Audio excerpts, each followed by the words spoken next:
That night, the acrid smell of burning flesh assaulted my nostrils, mingling with the eardrum-shattering screams of my mother-in-law. She was clutching a blackened, contorted corpse on the floor, her eyes rolled back in their sockets, foam frothing at her lips as she insanely called my name. She was certain, absolutely certain, that the body was mine, her daughter-in-law with a multi-million-dollar fortune she wanted to kill to claim the insurance money. But she was mistaken, in the most bitter and brutal way possible. The person she had just electrocuted with her own hands was none other than the only son she had brought into this world. I stood on the staircase looking down, a cold smirk playing on my lips. Your little play is over. I've brought the curtain down. My name is Maya. I'm 32, the CEO of a major chain of high-end cosmetic clinics in New York. To the outside world, my life was perfect. A brilliant career and a sprawling, $5 million Scarsdale home that I bought myself long before I was married. My husband, Ethan, was a seemingly gentle man who, despite his dead-end office job, always played the part of a loving, doting partner. Everything would have likely remained under that perfect veneer if I hadn't decided to come home early on that fateful Friday afternoon. Lately, I had been suffering from headaches and insomnia, my body in a constant state of exhaustion. My personal doctor suspected I might be inhaling some kind of toxin or unknowingly consuming food laced with high doses of sedatives over a long period. I walked into the house to an unusual silence. By this time, my mother-in-law, Brenda, should have been in the kitchen preparing dinner. I tiptoed upstairs, planning to take a nap.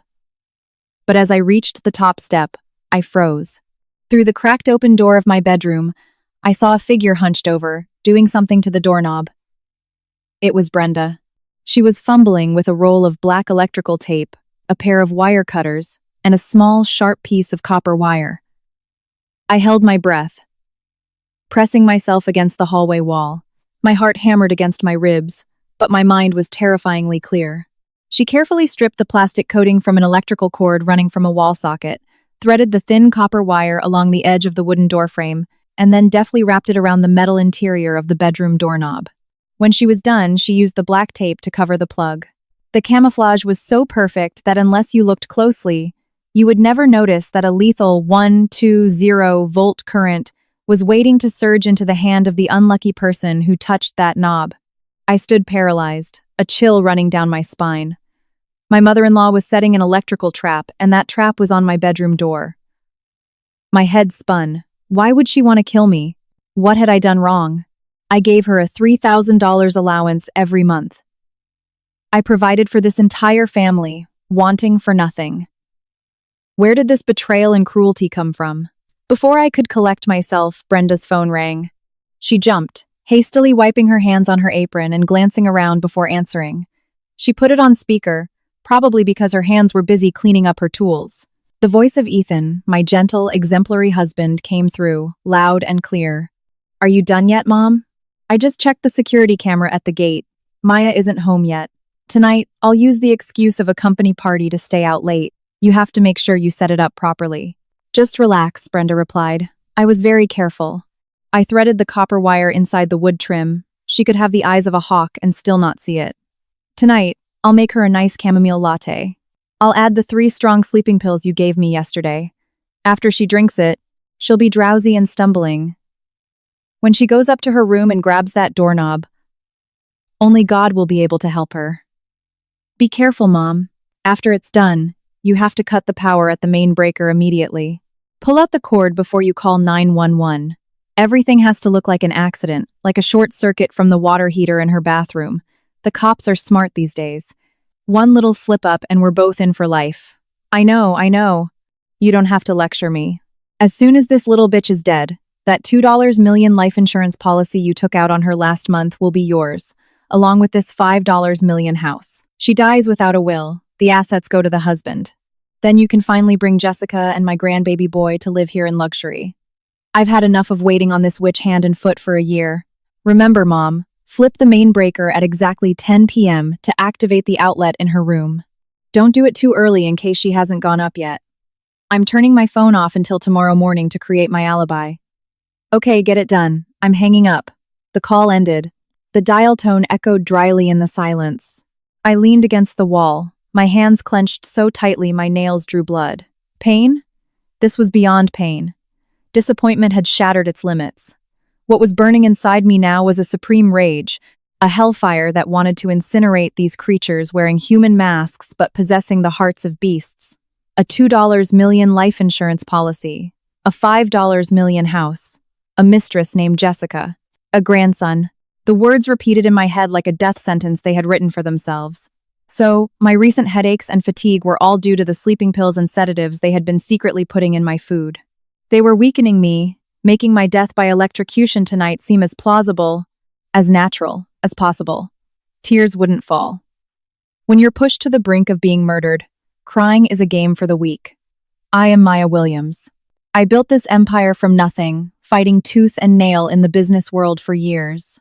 You parasites think you can just take my life and walk away with my money to live happily ever after? Dream on. I tiptoed back down the stairs. I opened the front door, pretending I had just come home from work. The sound of my heels clicked loudly on the marble floor. Mom, I'm home. I was feeling a bit tired, so I left work early. Are you here? The sound of thumping footsteps rushed down from upstairs.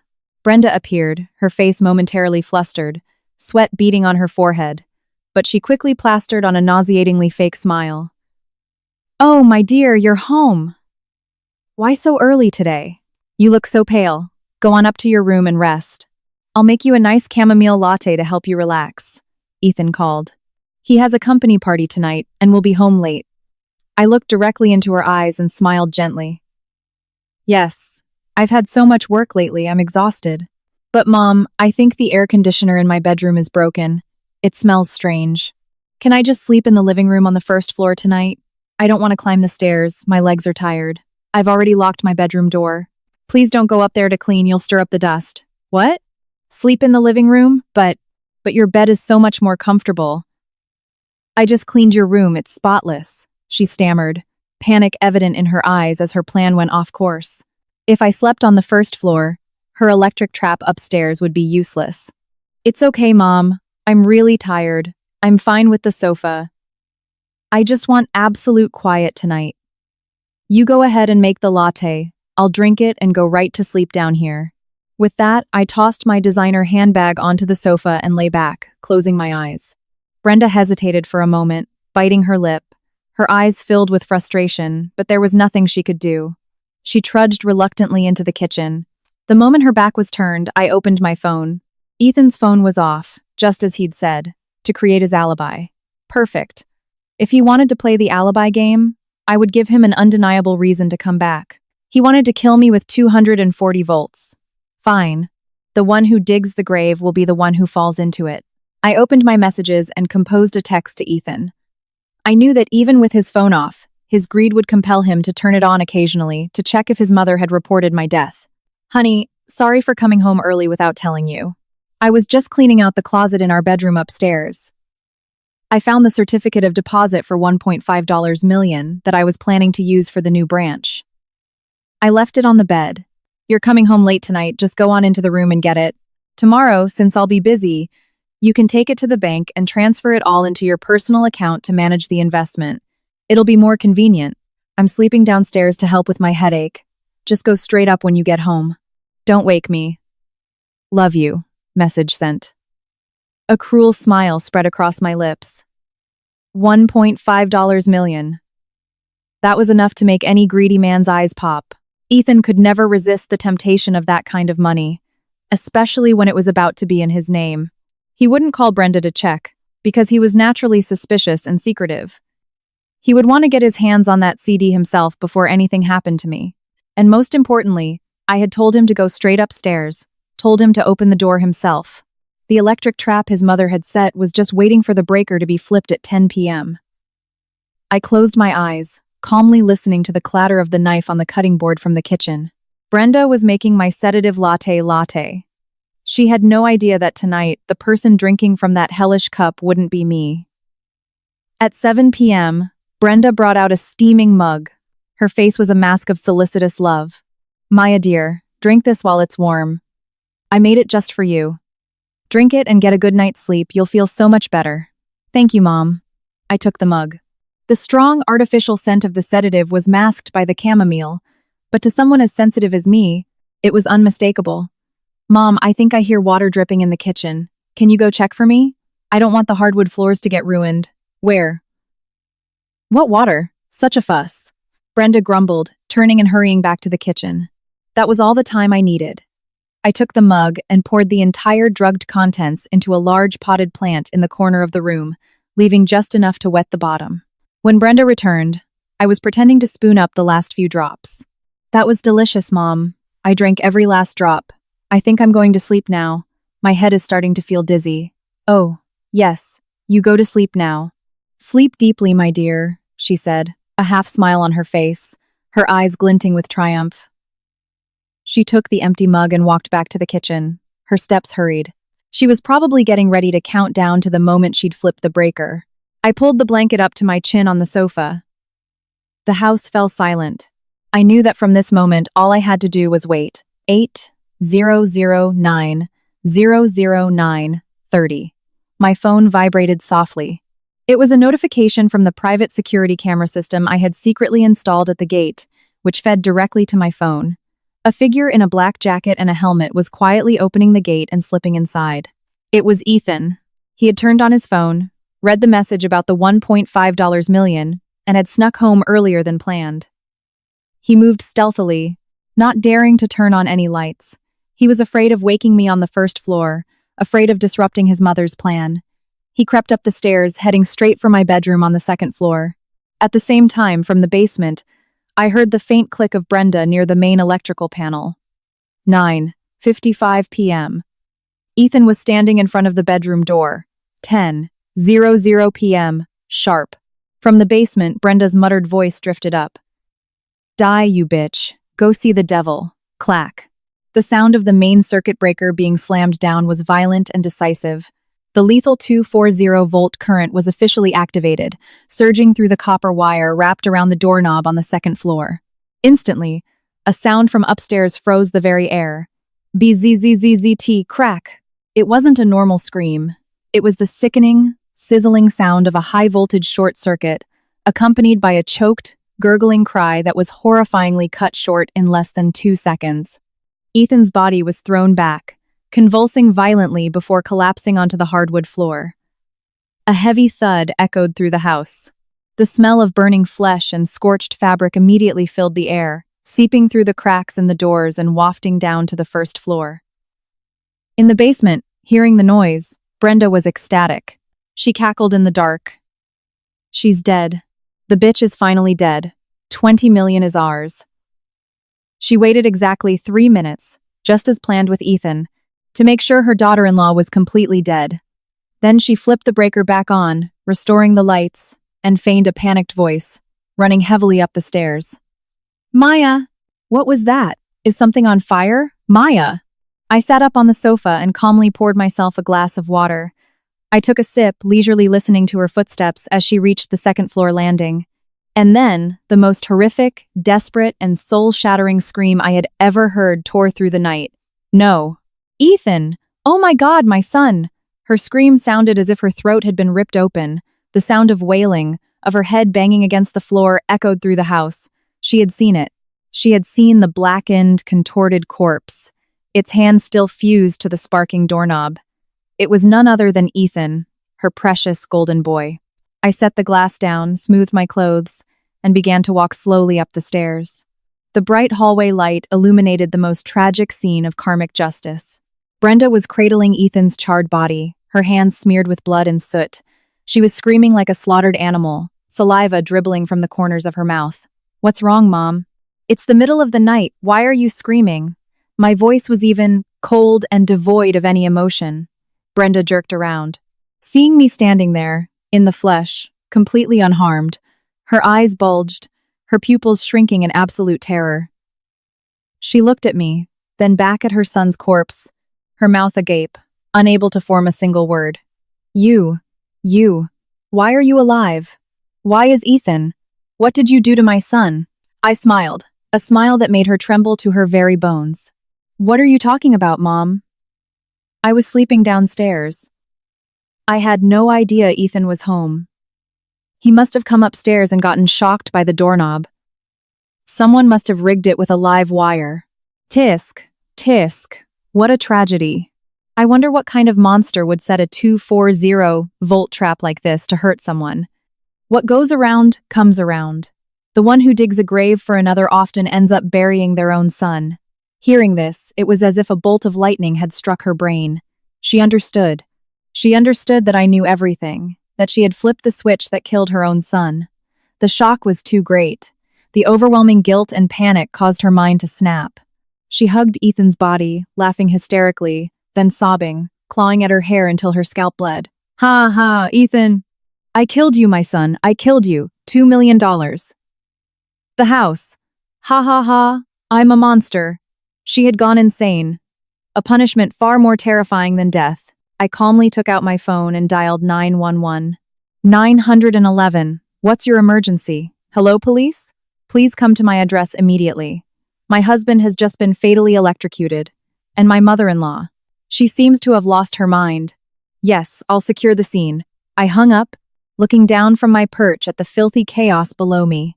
Ethan, you thought you could take my life for $2 million to support your mistress?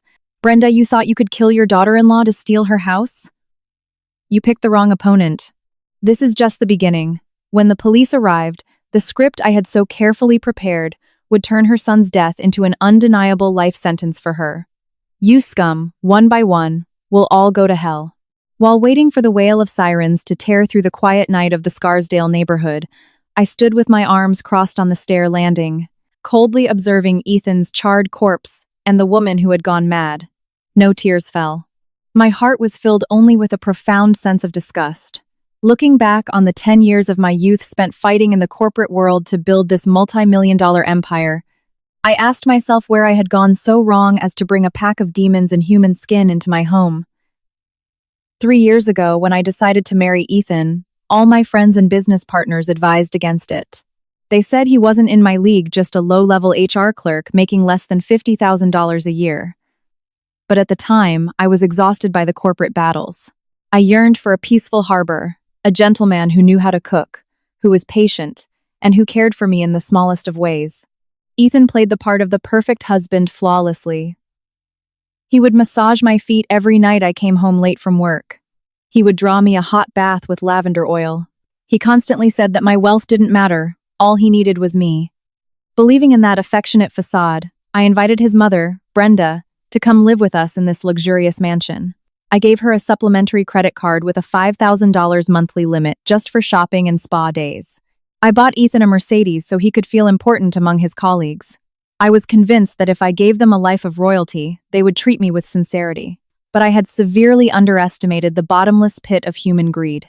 Greed is like a weed. The more you water it with money, the deeper its roots grow until it wraps around and strangles the very person who planted it. The velvet curtain hiding this happy family charade was violently torn away one afternoon 3 months ago. My meeting was unexpectedly canceled, so I came home early. The house was quiet. Ethan was at work, Brenda at the spa. I went into Ethan's home office to look for an old book. While searching, I accidentally knocked over a pen holder on his desk, and a small key fell out from a hidden compartment at the bottom. I recognized it as the key to the mini safe Ethan kept hidden in the back of his closet. I had never been curious about what he kept in there, as I always respected his privacy. But on that day, a vague premonition, a nameless urge, compelled me to pick up the key and open that safe. Inside, there was no cash, gold, or jewelry, only a thick file in a waterproof plastic envelope. I pulled it out, and as my eyes fell on the bold print on the first page, the blood in my veins turned to ice. Term life insurance policy. Insured Maya Williams sole beneficiary. Ethan Miller death benefit, $2 million special clause. In the event of the insured's death by accidental means, the benefit will be doubled to $4 million. $4 million for my life. I flipped through the pages, my hands beginning to shake. The policy was dated exactly 1 year ago. The signature of the insured on the final page was mine.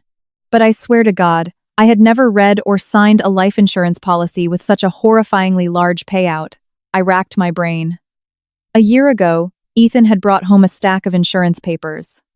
Honey, my company has a new policy offering health insurance for employees' families. I signed you up for a premium plan. Just sign these forms so I can submit them to HR. It's all just administrative paperwork, you don't need to read it all. You'll strain your eyes. And I, the fool Maya Williams, trusted my husband completely. I had blindly signed a stack of papers without knowing I was signing my own death warrant. Ethan had slipped this multi-million-dollar life insurance contract into the middle of the health insurance forms to trick me. He had been planning to take my life for a full year. I sank to the floor, clutching the contract so tightly the pages crumpled. A chilling cold ran down my spine. The man who held me every night, who whispered words of love, had secretly bought a massive policy on my life, just waiting for me to die in an accident. An accident? A car crash, a fire, or a short circuit. In that moment, I understood why Ethan had recently been so insistent that I be careful while driving. Why Brenda had always been making me special teas and lattes with a strange aftertaste that left me drowsy and unfocused. They were slowly, methodically pushing me towards death's door. They didn't just want to bleed me dry while I was alive. They wanted to feast on my flesh and bones after I was dead. I put the file back in the safe, locked it, and returned the key to its hiding place. I stood up and looked at myself in the large mirror. My face was pale, but my eyes were as sharp and cold as a razor. Crying now was useless. Confronting them would be even more foolish. I am a seasoned businesswoman. I know that when you discover your opponent is playing dirty, the best move isn't to flip the table. It's to play dumb, bide your time, and set your own trap to catch them all in one net, Ethan. Brenda, you wanted to play a game of life and death? I will play along until the very end. After discovering the life insurance policy, I was no longer the same Maya.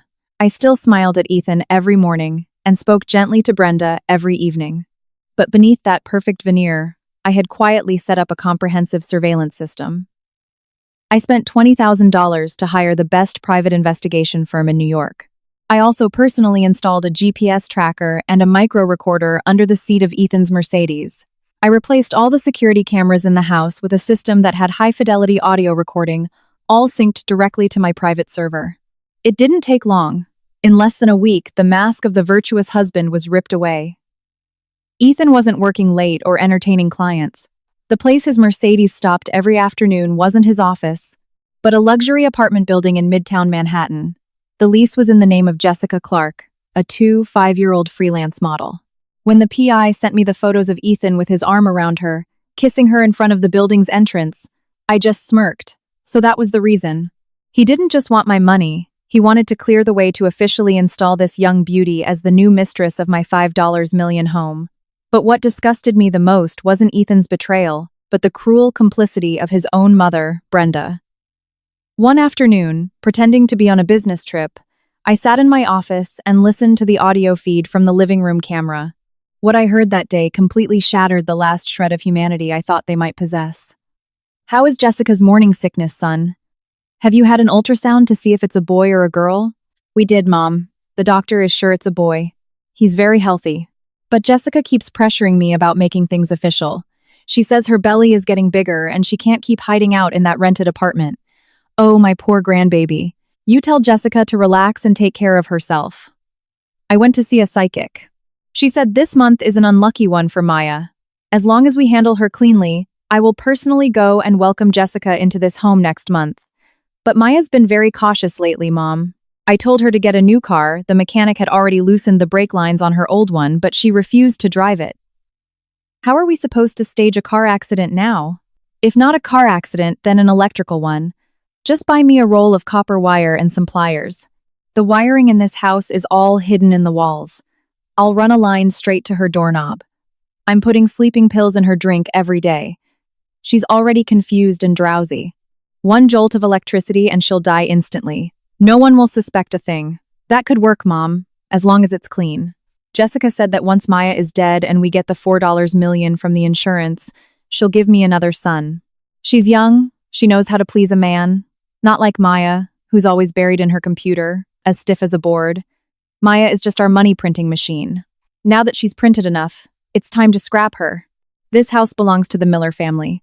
This fortune must be for a Miller heir. You just worry about preparing the death certificate and the inheritance paperwork. Leave everything in the house to me. The recording ended. I sat frozen in my office.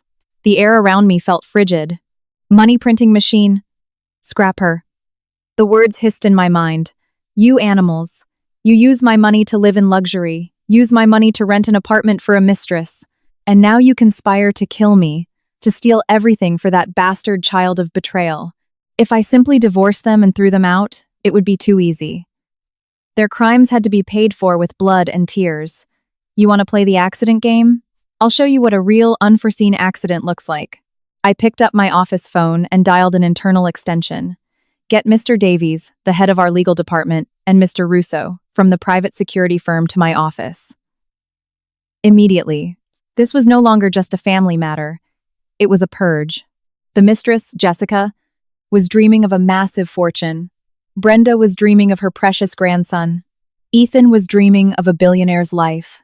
I would personally shatter every single one of their dreams until they were on their knees, begging me for death.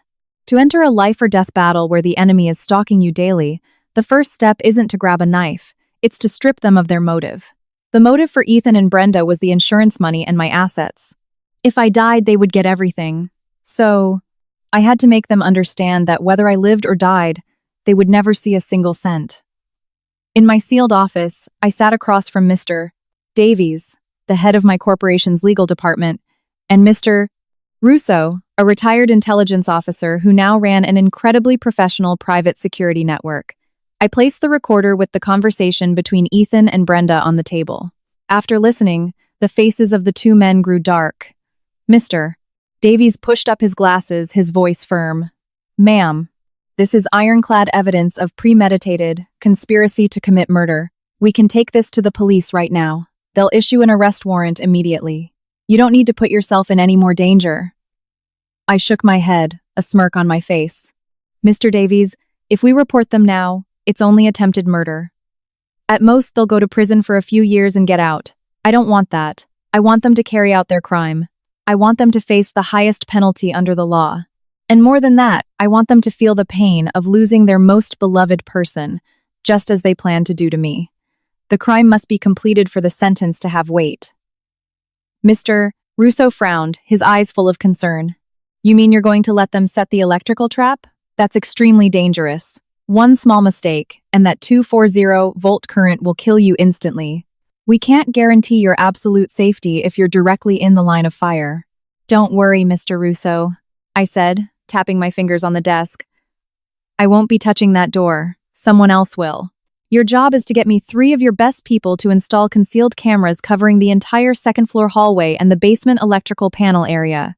I want every action threading the wire, flipping the breaker recorded in the highest resolution, 4K, with clear audio. Mr. Russo nodded, jotting notes. Understood. I'll set up an independent camera system that feeds directly to your private server via satellite.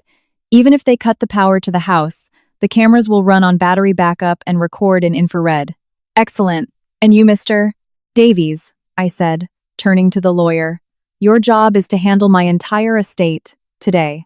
First, contact the insurance company. I want to change the beneficiary of that $2 million policy, remove Ethan Miller's name, and transfer all benefits to the city's orphanage fund. Second, for the Scarsdale house and all my shares in the corporation, I want you to immediately start the process of transferring ownership into an independent, irrevocable trust that I control. In the event that anything happens to me, the trust will automatically freeze, and all assets will be donated to charity. Absolutely none of my assets are to be inheritable by my husband or his family. I'll get on it immediately. Changing the insurance beneficiary just requires a signed document from you sent to the company. It's effective immediately. Ethan Miller will receive no notification until a claim is filed. The faster, the better. I want to make sure that when Ethan and his mother think they've hit the jackpot, they open the chest to find nothing but a pile of ash. All legal procedures were completed in absolute secrecy. For the next 3 months, I went to work, came home, and ate the chamomile lattes laced with the faint taste of sedatives that Brenda made. Of course, I only pretended to drink them, pouring the contents into a plastic bottle hidden in my purse to be sent to a lab for evidence. I feigned exhaustion, stumbling around, creating the illusion that I was deteriorating, that my body was ready for a perfect accident. And then, that fateful day arrived. The Friday afternoon I mentioned at the beginning, when I discovered Brenda rigging the doorknob, when I overheard the phone call confirming the time to flip the switch. Their plan was so vicious, yet so full of holes. Ethan wanted to create an alibi by turning off his phone and staying at a company party, leaving the act of murder to his mother. He thought he could keep his hands clean. But human greed is always the fatal flaw. When I sent the text inventing the $1.5 million CD, I knew with 100% certainty that Ethan would come back. A man who needed money to buy a house for his mistress and support his illegitimate child would never pass up the chance to grab $1.5 million in cash so easily. He would think that as long as he got the CD before his mother flipped the switch and then snuck out, the money would be his alone, undiscovered by anyone. And he did come back. In the darkness of the living room, wrapped in a blanket on the sofa, I watched the screen of my phone, connected to the infrared camera in the second-floor hallway.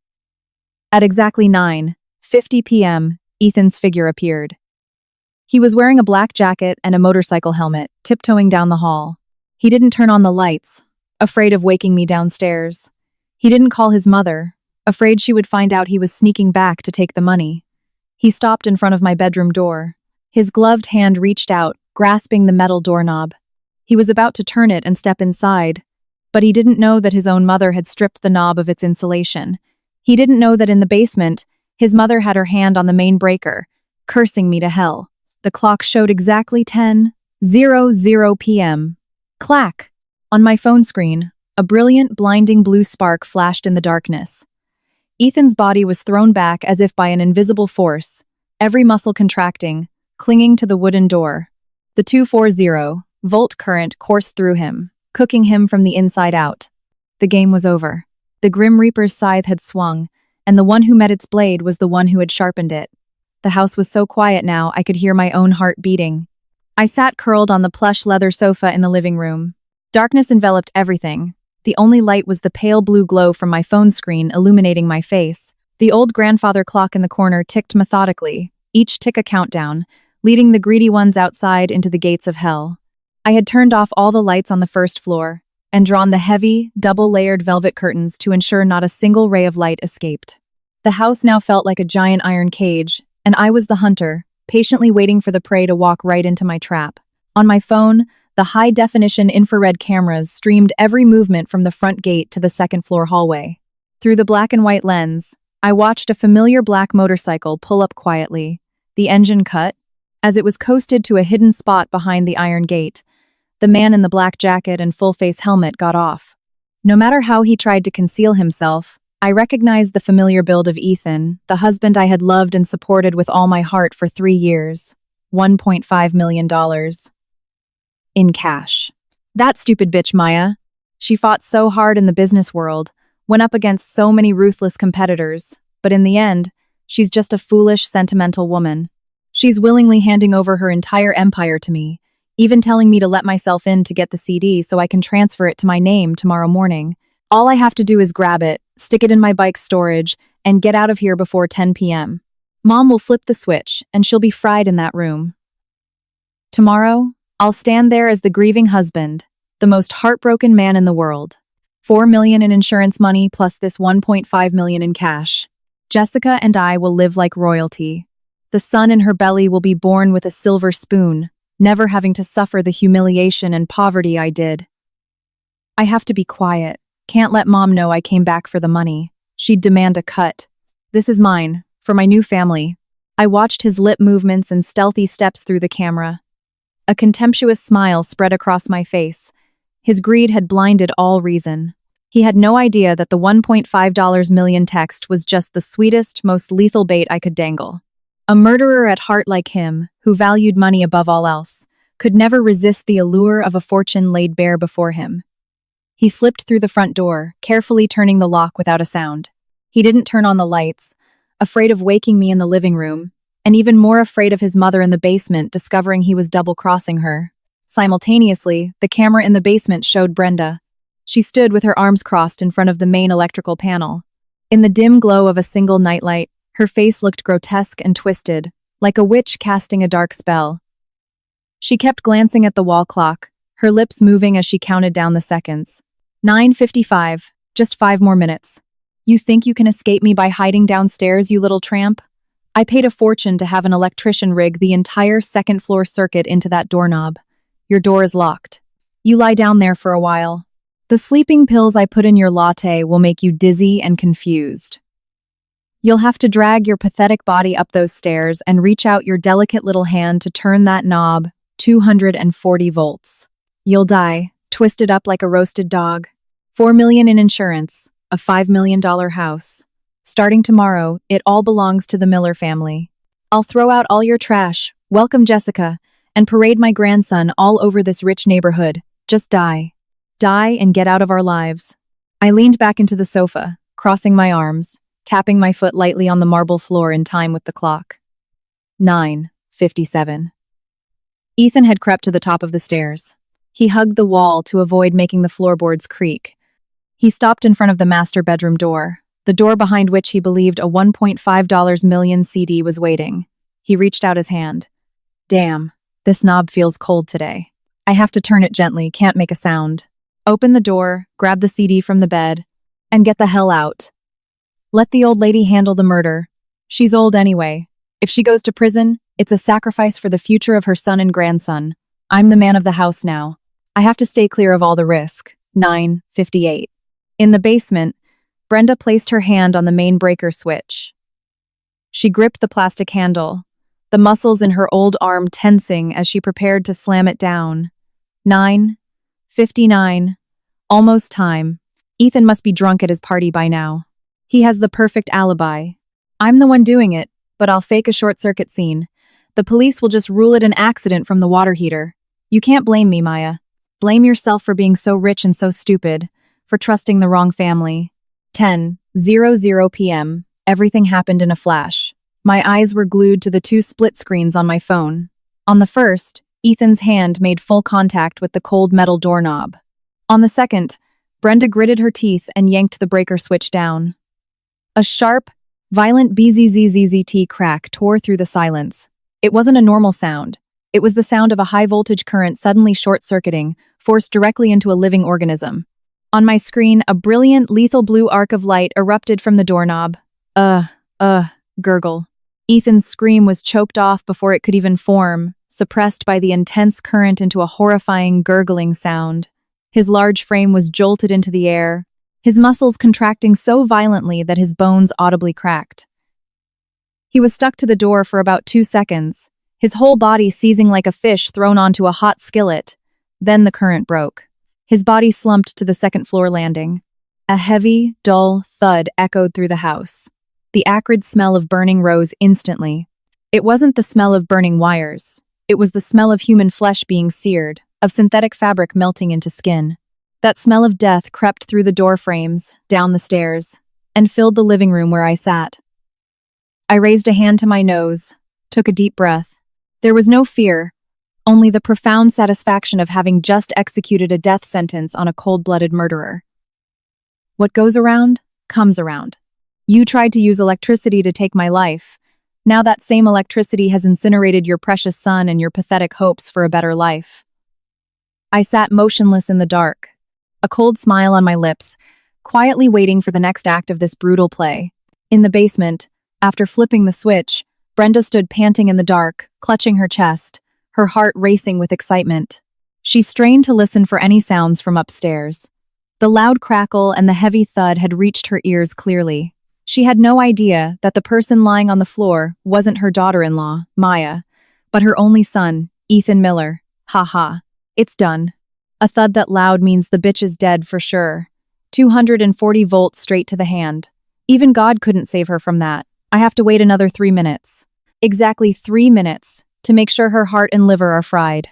Make sure she has no chance to gasp for help. My 40 million. My house. Ha ha ha. Finally, the day has come. I've spent half my life living in a poor, rural hole. Now I'll be the Queen of Scarsdale. Oh, Maya, Maya. You worked so hard to get rich for others. Now, I'll spend your fortune for you. Through the camera, I watched her lean against the wall, staring at the glowing face of her watch. Her mouth moved ceaselessly as she counted down the time. The smile on her old, wrinkled face was a grotesque, twisted mask, revealing the soul of a blood-sucking demon. She was imagining herself playing the role of the grief-stricken mother-in-law discovering her daughter-in-law's body. She rehearsed the lines she would say to the police, preparing the crocodile tears to deceive everyone. 3 minutes passed, a short time, but long enough for a life to be completely extinguished by high-voltage electricity. Brenda reached out and pushed the main breaker switch back up, cutting the power to the second floor, then flipped on the main lighting circuit. The brilliant yellow light of the crystal chandelier instantly flooded the mansion. She began her act. From the basement she ran, her steps unsteady, deliberately making her slippers slap against the floor to create noise. Her voice rose, feigning panic and alarm. Maya! Maya, did the power go out? What was that loud bang I heard? Maya! Are you in your room? I'm coming up. I remained silent on the sofa, covered by a thin blanket. My corner was in the shadows at the base of the staircase, so she rushed past without even noticing my presence. I listened to her heavy footsteps on the wooden stairs. Each step brought her closer to the most brutal truth of her life. When she reached the second-floor landing, the acrid smell of burning flesh hit her. She covered her mouth with her hand, suppressing a grin of delight. She was certain this smell was the clear proof of my death. Oh my, it smells awful. It must be the water heater that caught fire. I have to go see what the bitch's corpse looks like. And I need to get rid of the electrical tape and wire cutters. She turned the corner of the hallway and headed towards the master bedroom. Under the bright hallway light, a body in a black jacket lay contorted on the floor. One of its arms was still outstretched towards the door. The hand burned black, the flesh peeled back and fused to the metal doorknob. The helmet had rolled into a corner. Brenda frowned slightly and moved closer. Strange. Why is Maya wearing a black jacket? She was wearing a dress when she came home. And why is she wearing a helmet inside the house? She took 2 more steps, bending down to get a better look at the face of the prone body. She used the toe of her slipper to gently nudge the body's shoulder, turning it over. And then, the moment came. The moment karma delivered its most brutal punishment upon the wicked. Under the clear light of the wall sconce, the face of the corpse was revealed. Though partially burned, though the eyes were rolled back and white from the electric shock, the facial features, that chin, and especially the small mole on the left cheek, Brenda could not fail to recognize it. It was not Maya Williams. It was Ethan Miller, her only son, her precious, golden boy. A deathly silence fell over the second floor. Brenda stood frozen, her old eyes bulging so wide they looked like they would tear at the corners. The blood vessels in them burst. Her chest stopped moving. The air seemed to have been sucked out of the room. She opened her mouth, but no sound came out. Absolute horror had crushed her larynx. No. No, this can't be real. She staggered backward, her knees giving way, and fell to the floor. Her trembling hands reached out to touch Ethan's blackened face. As her fingers made contact with the cold, stiff skin of the corpse, the brutal reality finally pierced her mind. She recognized the black jacket. She had just bought it for him last week. She recognized the watch on his wrist, the anniversary gift I had given him. Ugh! No! Ethan! Oh my God! My son! A scream that tore through the eardrums, terrifying and desolate enough to make your hair stand on end, erupted from her. It was no longer a human sound. It was the roar of a demon from the 9th circle of hell being thrown into a cauldron of boiling oil. She scrambled forward, grabbing Ethan's charred body, wailing insanely, tears, snot, and saliva streaming down her wrinkled face. Ethan! Open your eyes and look at me, son. Why are you here? Why are you here, Ethan? You're supposed to be at your office party. I killed you. Oh God, I killed my own son with my own hands. Ha ha ha. No, this isn't Ethan. Give me back my son! She had truly gone mad. The shock of killing her own child had permanently shattered her nervous system. She banged her head repeatedly on the floor, tearing at her graying hair until her scalp bled. She hugged the corpse tightly, kissing Ethan's burned face, alternating between sobbing and manic wild laughter. I slowly threw off the blanket, stood up from the sofa. I straightened my clothes, stepped out of the shadows, and calmly placed one foot after another on the wooden stairs. The steady, even click-clack of my heels sounded like the metronome of death itself. I reached the second-floor landing, stood with my arms crossed, and looked down coldly at the filthy mess at my feet. What's wrong, Mom? It's the middle of the night. Why are you screaming? What's burning that smells so awful? My voice was even, without a ripple of emotion, without a hint of pity. Hearing my voice, Brenda's whole body jolted as if shocked again. She whipped her head around, When she saw me standing there, in the flesh, clothes pristine, complexion healthy, her eyes widened to their absolute limit. Her pupils constricted in terror, her teeth chattering. You. Why are you alive? Why weren't you in the room? Why did Ethan die instead of you? What did you do to my son, you witch? I smirked, a smile as sharp and cold as frost. I took a step forward, leaning down to look directly into her crazed eyes. What a ridiculous thing to say, Mom. I was tired, so I was sleeping in the living room. I never came upstairs, and Ethan texted me that he would be home late. He must have just gotten here, tried to open the door, and didn't expect the doorknob to be live with electricity. Tska, such a tragedy. I wonder what kind of cruel, monstrous person would set a 240-volt trap to hurt someone. Karma is a bitch. The one who digs a grave for another ends up burying her own son. Every word I spoke was like a 1,000-pound hammer blow to her skull. She pointed a trembling finger at me, her whole body shaking, foam frothing at her lips. It was you. You knew everything. You tricked me. You tricked my son into coming home to die in your place. I'll kill you! I have to kill you to avenge my son! She let go of Ethan's body, staggered to her feet, grabbed a ceramic vase from a nearby stand, and charged at me like a madwoman. But before she could even swing, I coolly took a step back. I pulled my phone from my pocket, the screen glowing brightly. Stay right there, Brenda.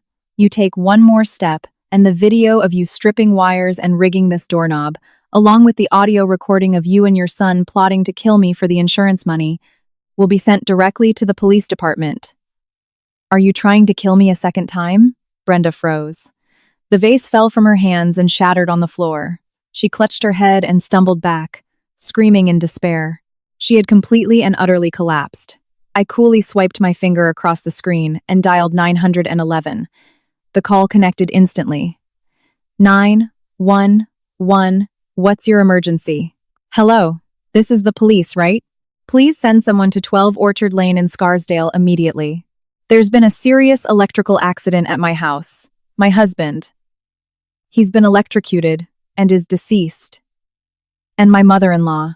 She seems to have gone into severe shock and has lost her mind. Yes, I will secure the scene. Please come quickly.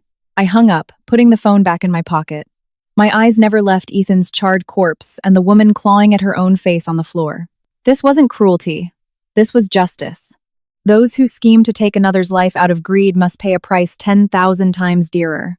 Less than 15 minutes later, the wail of police sirens tore through the night in the upscale neighborhood. Flashing red and blue lights sliced through the large windows, casting cold streaks of light inside the mansion. 4 police cruisers and a coroner's van screeched to a halt in front of the gate. The heavy footsteps of law enforcement brought an air of grim authority and tension that immediately enveloped the scene. I stood in the first-floor foyer, my face a mask of carefully constructed shock and grief, just enough for a wife who had just lost her husband. When the officers entered, I stepped forward, my voice slightly trembling but articulate, directing them to the second floor. Up there, Brenda was still clinging to Ethan's body, muttering nonsensically, occasionally bursting into laughter, then sobs. The forensics team quickly cordoned off the hallway. The detectives began taking photos, measurements, and collecting evidence from around the doorknob. When a forensics officer tried to separate Brenda from the body to begin his examination, she suddenly thrashed like a cornered animal. She pointed a finger straight at me, where I stood with the lead detective. Her bloodshot eyes were terrifying. Arrest her! Arrest her, officers! She's the killer! She plotted to kill my son! She's the one who rigged the door to kill him! Cuff her! Don't let her get away with this! Give me back my son's life, you monster! The entire investigative team immediately turned their suspicious gazes towards me. The lead detective, a middle-aged man with sharp eyes, approached me, his tone serious and probing. Ma'am, your mother-in-law is accusing you of being involved in the death of the victim, Ethan Miller. How do you respond to this? Please cooperate fully. The scene suggests this was not a typical electrical accident. Someone intentionally connected a 240-volt power source to the metal doorknob. I pretended to dab at my dry eyes with a tissue, took a deep breath to compose myself, then looked directly at the detective. The initial veneer of weakness was replaced by a cold firmness. I knew this was the decisive moment, the moment I would cast my final net to send that witch to prison. Detective, I completely understand the police department's suspicion. Anyone witnessing a scene like this would suspect a premeditated murder. But my mother-in-law, Brenda, accusing me is nothing more than the act of a thief crying, "Stop, thief!" an attempt to evade responsibility after killing her own son with her own hands. The detective raised an eyebrow and signaled for his subordinate to take notes. "You're saying Brenda killed her own son? What evidence do you have to support this accusation? Especially when, on the surface, you would be the one with a potential motive." I calmly opened my designer handbag, took out an iPad Pro, and turned it on. I placed it on the glass coffee table in the living room, inviting the detective and his team to watch. Evidence number 1, detective. This is from a security camera I secretly installed in the second-floor hallway, with 4K resolution and high-fidelity audio. Please watch the footage from 5 p.m. this afternoon. I pressed play. On the screen, Brenda's image appeared, crystal clear. She was hunched over, using pliers to strip wires, threading a thin copper strand into the doorframe, and wrapping it tightly around the metal doorknob. Her muttered curses, wishing for my death so she could take my property, were recorded without missing a single word. As you can see clearly, detective, the person who set the trap was not me. It was Brenda. Her original target was not her son. It was me. She was certain that I would be the one sleeping in that room tonight. The detective and his team stared at the screen, stunned. The video was too clear, too detailed. It shattered all of Brenda's accusations in an instant. An officer immediately moved to silence and handcuffed Brenda for safety. "No, it's a fake video. She doctored it to frame me. Don't believe her. Why would I kill my own son?" she shrieked, desperately trying to deny the undeniable. I ignored her and swiped to another file on the iPad. Evidence number 2. This is an audio recording of a phone call between my husband, Ethan, and Brenda at 5:30 p.m. this afternoon, captured by a listening device I placed under the living room table. Please listen, and you will understand their true motive.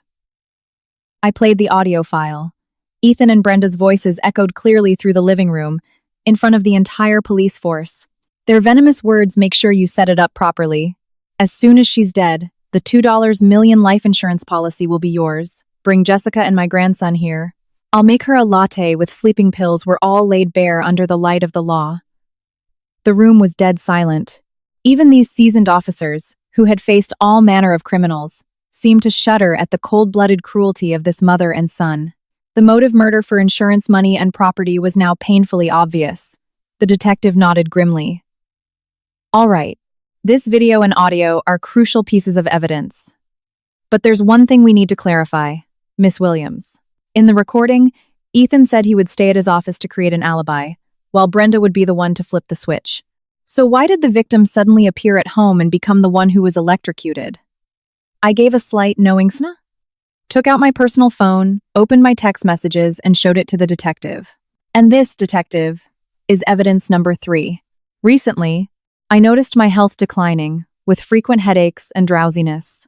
That, combined with my discovery of a $2 million life insurance policy I never remembered signing, made me suspicious, so I installed the cameras.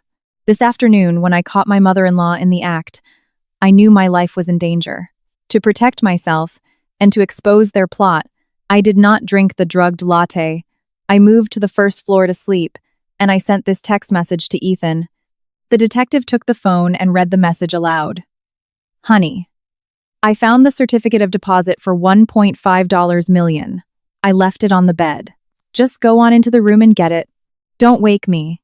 I stood up straight, my voice as cold and firm as a judge delivering a verdict. His greed was too great. For a fabricated $1.5 million in cash, he broke his own alibi and snuck home, hoping to grab the money before his mother made her move. He planned to take the money and let his mother kill me, but he never expected her to be so punctual. The exact moment he touched the doorknob to find the non-existent CD was the exact moment Brenda flipped the switch to kill me. He dug his own grave. All I did, detective, was send a single text message in self-defense. The thing that killed him was his own greed. The perfect reveal. Every piece of the puzzle was now in place. The detective nodded, his eyes showing a mix of respect and awe at the calm, sharp intellect of a woman pushed to the edge. He turned and gave orders to his subordinates. "Document and seize all electronic devices, extract the data, immediately execute an emergency arrest of the suspect, Brenda Miller, for murder and insurance fraud. Take her to headquarters." As the cold steel of the handcuffs clicked around Brenda's wrinkled wrists, the sound seemed to punctuate the end of the evil witch's life. She no longer had the strength to scream. The mountain of evidence had crushed any hope of denial. The truth that she had flipped the switch that killed her only son in a plot to steal from her daughter-in-law had completely destroyed what little was left of her sanity. "Ethan, I killed you. The money. $2 million. Ha ha. I'm a millionaire, Ethan," she babbled as the officers dragged her away. Saliva dripped from her mouth as she muttered insane things about money and grandsons. Her eyes were vacant, lifeless. She had truly gone mad, an irreversible insanity. I stood with my arms crossed in the living room, watching the pathetic figure of the woman who had once swaggered through my home. The price for her cruelty was steep, but entirely deserved. The law shows no mercy to murderers, and karma never misses its mark. But my fight wasn't over. There was still one piece of trash left outside the reach of the law. The one carrying the precious heir and dreaming of my fortune. The mistress, Jessica. It was time to pull the weed out by its roots. The next morning, the sky over New York was unusually clear and blue. The previous night's storm seemed to have washed away all the filth that had shrouded my Scarsdale home. I sat in a VIP waiting room at the police headquarters, sipping a cup of hot tea, as calm and composed as if I were waiting for a business partner to sign a contract. The only difference was that the contract I was about to sign today wouldn't yield a profit in money, but the steepest possible price for those who had plotted to take my life. The door opened. A young woman with a noticeable baby bump walked in. She was wearing a designer maternity dress, large sunglasses covering most of her face, and carrying an expensive Chanel bag, a bag purchased with my money. It was Jessica Clark, my late husband's little mistress. Upon seeing me sitting comfortably on the sofa, Jessica froze for a few seconds. She took off her sunglasses, her heavily made-up eyes widening with a mixture of shock and undisguised hatred. She had been certain I was the one who died last night. She had been certain she would be striding into the police station this morning as the grieving mother-to-be of Ethan Miller's child, the rightful heir to a massive fortune. She had no idea that the one scorched by 240 volts was the very man she was relying on. "Maya? Why are you here? You're not dead?" But Ethan said. She blurted out the words before quickly clamping a hand over her mouth, her face turning pale as she realized her mistake. I leisurely set my teacup down, my hands clasped, my cold eyes scanning her from head to toe. "Ethan said I would definitely be electrocuted last night, right? You must be very disappointed, Jessica. Did you dress up so nicely to come identify my body, or to demand your share of the inheritance? Unfortunately for you, the person lying in the morgue right now, the one burned so badly he's unrecognizable, is the very man whose child you're carrying." "You're lying! You're trying to trick me! Ethan can't be dead! It was you! You're the evil bitch who killed him and staged the scene, aren't you? You were jealous because he loved me, because I'm carrying his son, the true Miller heir. So you killed him! I'll sue you. I'll make you pay for his life. And all of his assets, from the $5 million house to the $2 million insurance policy, will belong to me and my son. The law will protect his child." Her foolish, greedy, and baseless accusations made me laugh out loud. A crisp, clear laugh that echoed through the police station office. I couldn't understand how a 5-year-old woman could be so cheap and childish in her thinking. Did she really believe that just by showing up with her pregnant belly, she could walk all over me and claim the fortune I had built with my own blood, sweat, and tears? "You say the law will protect you? Then let me show you how the law punishes people like you. Detective, you can come in now." The door to the adjacent room opened, and the lead detective entered with 2 other officers holding a thick file. Seeing the police, Jessica flinched, but her greed overrode her fear. She immediately rushed towards the detective, wailing loudly, playing the part of a tragic, future widow. "Officers, you have to get justice for me and my son. She's the murderer. She killed Ethan to steal his assets. I'm pregnant with his son, his only child. I demand you arrest her immediately and freeze all her assets and the life insurance policy to be handed over to me and my son." The detective's face was stone. "Miss Jessica Clark, please remain calm. This is a police investigation, and we operate on evidence, not baseless accusations. We now have conclusive proof that Brenda Miller, the victim's mother, was the one who set the electrical trap and flipped the switch, leading to the death of Ethan Miller. The original target of Mrs. Miller was, in fact, Miss Williams here. The case has been opened, and charges have been filed. Hearing the detective's firm statement, Jessica's legs went weak. She staggered backward and collapsed onto the sofa. The brutal truth that Ethan had been killed by his own mother had completely shattered her billionaire dreams. She stammered, clutching her belly, her face drained of all color. No, it can't be. Ethan's dead. So what about the insurance money? The house? My son and I have to get a share of the assets, right? He was her legal husband. When he dies, the assets have to be split, and my son is his heir. Even now, she was still clinging to my fortune. I gestured to my lawyer, Mr. Davies, who had been standing quietly behind me. He stepped forward, placed a stack of documents with official seals on the table, and spoke slowly in the precise tone of a top legal expert. Miss Clark, it seems you have done a lot of calculating but are sorely lacking in your understanding of the law. First, regarding the $2 million life insurance policy. 3 months ago, my client, Miss Williams, discovered Mr. Miller's plot and immediately changed the beneficiary. All benefits from this policy have been legally transferred to the city's orphanage fund. Even if Ethan Miller came back from the dead 10 times, his family, and you, would not receive a single dime. Jessica's eyes widened, her red-painted lips trembling. She stared at the official change of beneficiary form from the insurance company. Her hopes began to crumble, but she still tried to grasp at straws, her voice cracking. So, what about the $5 million house in Scarsdale? That's marital property. I'll take her to court and demand my son's rights. I'm afraid not, Mr. Davies continued smoothly. That house, along with all of Miss Williams's corporate shares, was transferred into an independent, irrevocable trust under her sole control 3 months ago.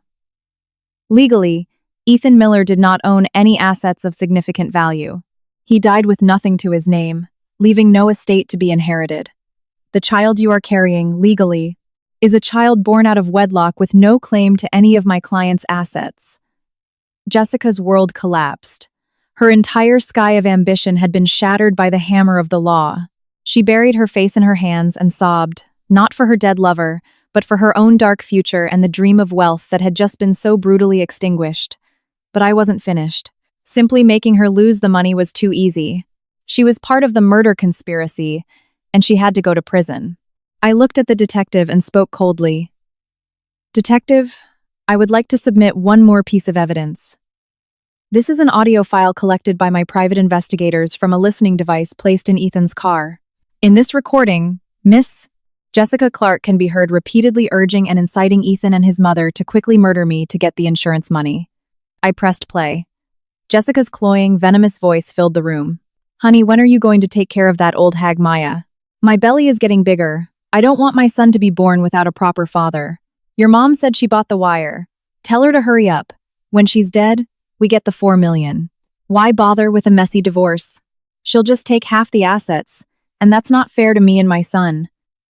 Just let your mom do it cleanly. Make it look like an accident. No one will ever know. The recording ended.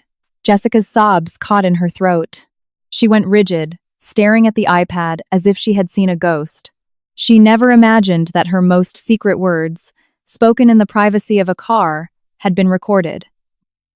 The detective's voice was like ice. Miss Jessica Clark, the words on that recording are perfectly clear. You not only had prior knowledge of the conspiracy to murder Miss Williams, but you also actively incited the suspects to commit the crime for financial gain. This constitutes the crimes of accessory after the fact and conspiracy to commit murder. Officers.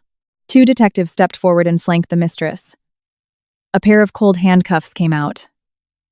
No! Let me go! I'm pregnant! You can't arrest me. I didn't kill anyone. It was them. I was just talking. I didn't do anything. She shrieked. Maya, please forgive me. I'm begging you. My baby is due soon. I can't go to prison. She dropped to the floor, banging her head on the tiles, her wails echoing down the hall. But my heart had long turned to stone. I looked down at her, my voice as sharp as a blade. The law is very clear. A pregnant woman who commits a felony is still prosecuted and sentenced. You will only be granted a stay of incarceration until your child is 36 months old. After your baby is weaned, You will still go to prison to pay for your wicked incitement. The law's mercy is for the unborn child, not for a beast in human skin like you." Jessica collapsed completely, utterly defeated. She was led out of the room by female officers to be processed. I stood with my arms crossed, watching the pathetic figure of the other woman disappear. The first part of my revenge was complete. But the battle wasn't over. The vultures Ethan's extended family were still out there, waiting to swoop in and tear apart the fortune they thought I would have to give up after his death. A week after Ethan's death and Jessica's imprisonment, my Scarsdale mansion became the stage for the most pathetic and comical farce I had ever witnessed. My mother-in-law, Brenda, after being taken into custody, had resorted to a cowardly trick, feigning insanity. She screamed, tore her clothes, smeared feces on her cell wall, and constantly called her son's name. The police were forced to suspend her interrogation and transfer her to a state psychiatric hospital for a forensic evaluation. Taking advantage of Brenda's absence and Ethan's recent burial, a flock of vultures, masquerading as relatives, caught the scent of money and descended upon my gate. Leading this pack of hooligans was the family patriarch, Uncle Frank, the older brother of my late father-in-law. Trailing him were a handful of aunts and uncles from their rural hometown. They all wore masks of feigned grief, but their eyes darted around greedily, coveting my luxurious home. That morning, as I was sitting down to breakfast, the community security guard called to inform me that a group claiming to be Ethan's family was banging on the gate, demanding to be let in. I calmly instructed the guard to open the gate for them. I wanted to see what kind of show they could put on. "Maya, you get out here and answer to us," Uncle Frank shouted, standing in the middle of my living room, thumping his cane on the hardwood floor like a judge. "Ethan, the pride of our family, died a tragic death in this house. His mother was driven insane by you and put in a hospital. You think you can just swallow this entire fortune and live in peace?" The aunts and uncles behind him chimed in, pointing at the expensive furniture and whispering amongst themselves. I motioned for the housekeeper to leave, then leaned back on the sofa, crossed my legs, and fixed my sharp gaze on the intruders. "Uncle Frank, you've come all the way here so early in the morning, banging on my door and screaming. I'm not sure if you're here to check on my well-being or for some other reason. This is my house. I bought it with my money. Ethan's death has been ruled an accident by the police, and whether my mother-in-law is truly insane or just faking it to escape a murder charge, the psychiatric evaluation will determine. On what grounds are you here questioning me? On what grounds? On the grounds that I am the head of the Miller family. Ethan was your husband. Now that he's dead, half of this house belongs to him. Not only that, but Jessica is pregnant with his child, his heir. She has a right to inheritance too. We are here today to inventory all the assets in this house and demand that you move out until the court has divided the estate." He then smirked. Reaching into a worn satchel and pulling out a laminated sheet of paper, he held it up, slapping it as if it were a sacred artifact. "And this is Ethan's will. A month ago, he had a premonition that you were planning to harm him, so he secretly came home and wrote this will in front of the entire family. It clearly states that if anything happened to him, all his assets, including his half-ownership of this house, would be given to the Miller family to establish a memorial fund, and a portion would go to support the son Jessica is carrying. Look, it has his signature and the official stamp of a notary public." The surrounding vultures erupted in a chorus, demanding I comply with the will of the deceased and hand over the deed and the keys. I looked at the will shaking in Uncle Frank's hand and burst out laughing. I laughed so hard tears came to my eyes. These people weren't just greedy, they were incredibly stupid. Did they really think a shoddily forged piece of paper could strip me of my multi-million-dollar empire?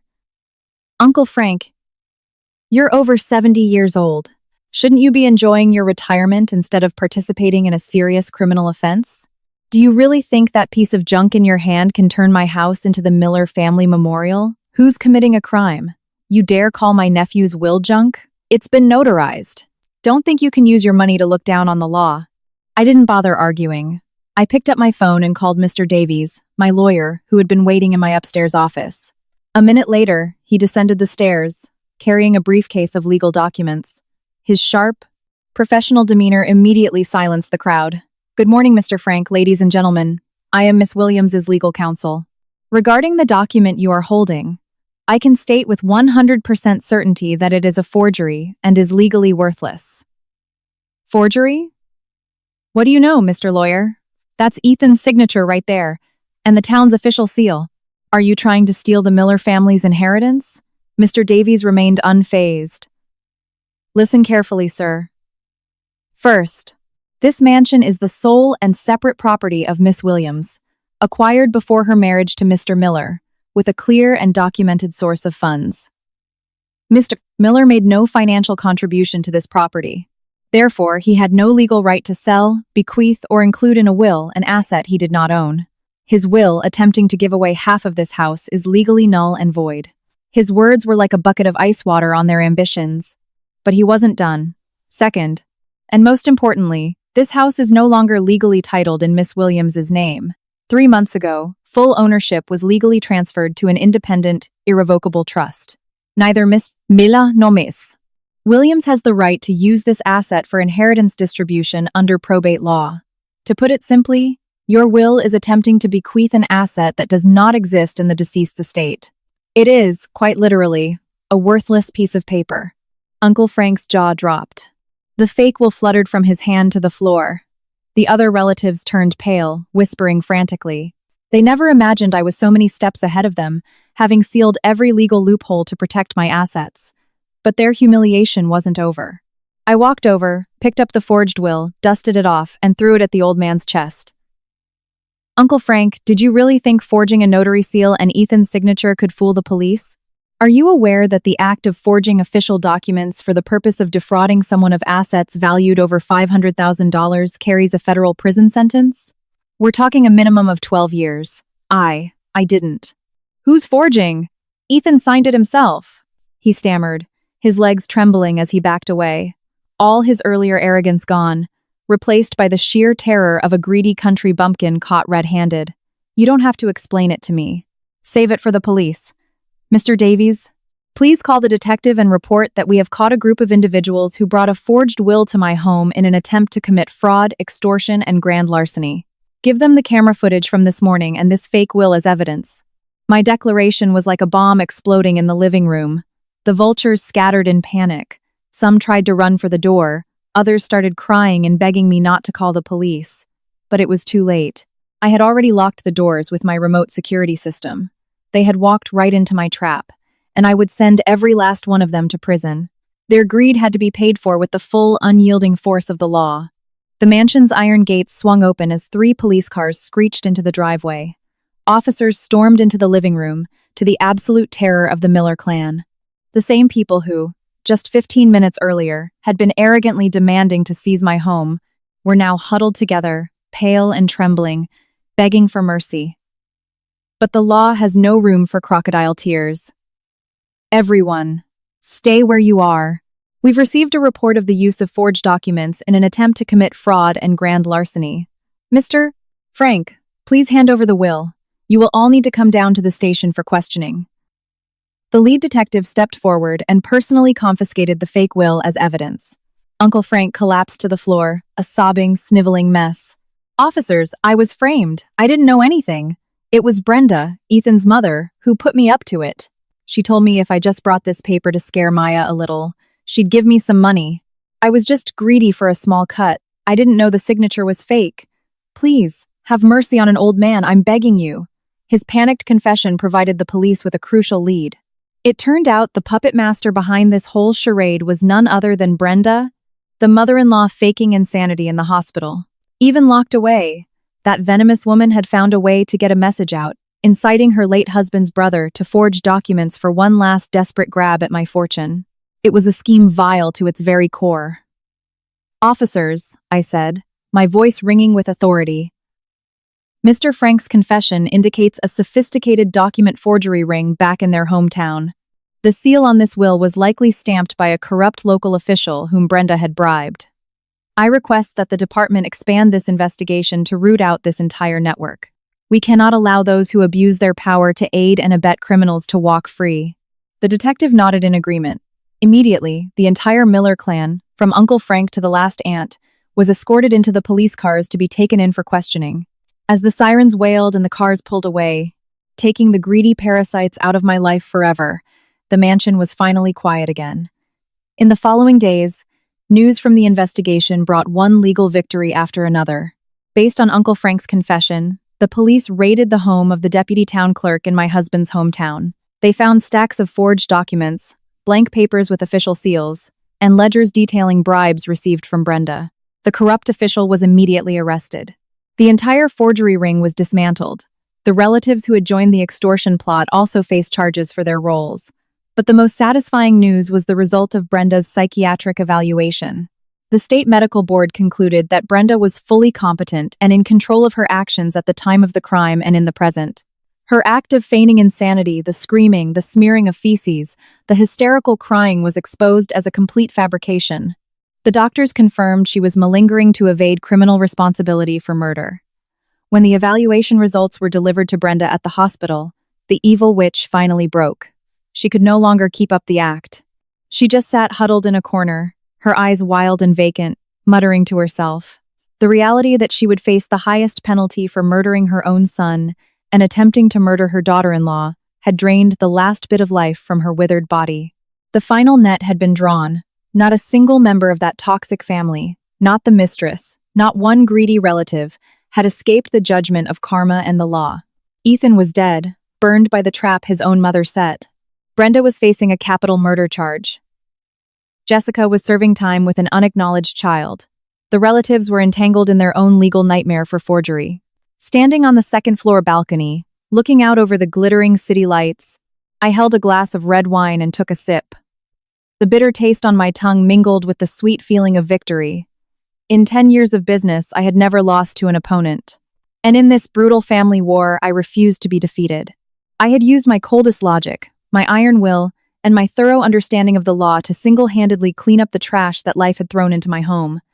The night sky was calm. Tomorrow, a new dawn would break over this mansion.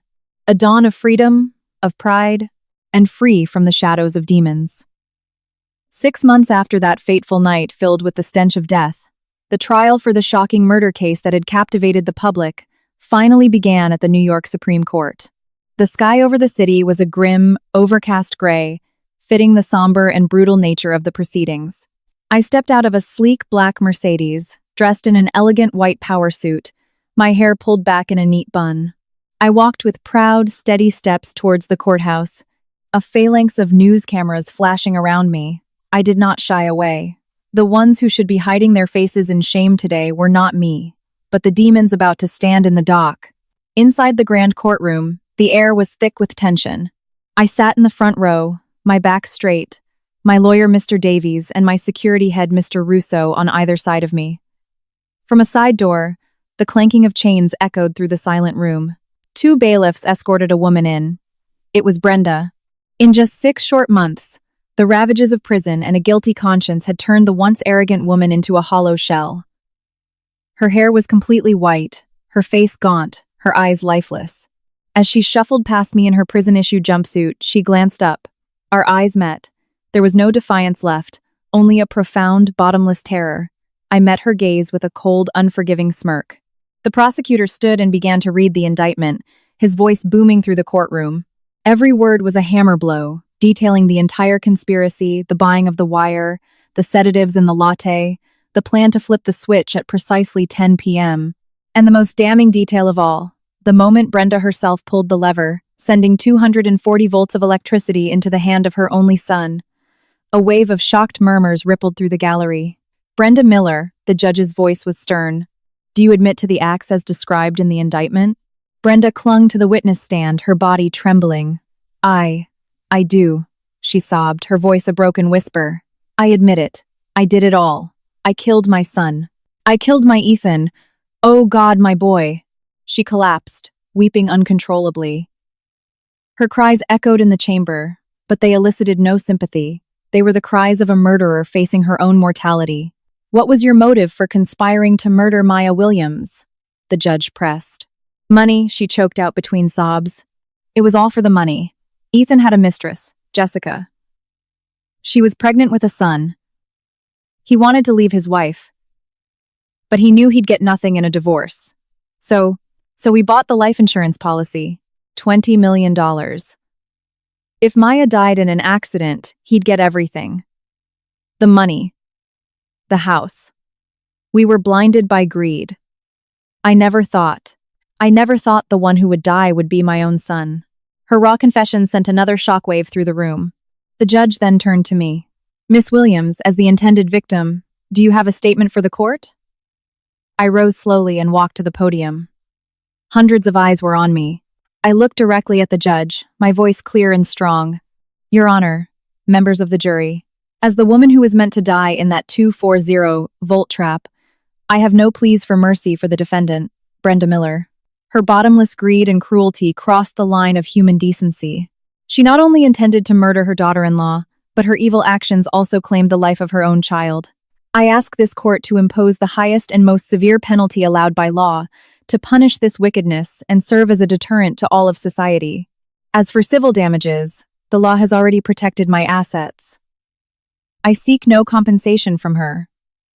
A woman like that could sell her soul and still not have enough to pay for the spiritual damage she has inflicted. My statement was short and sharp. Brenda slid from the stand to the floor, all life gone from her, only a hollow moan remaining. After a period of deliberation, the judge returned. The room was silent.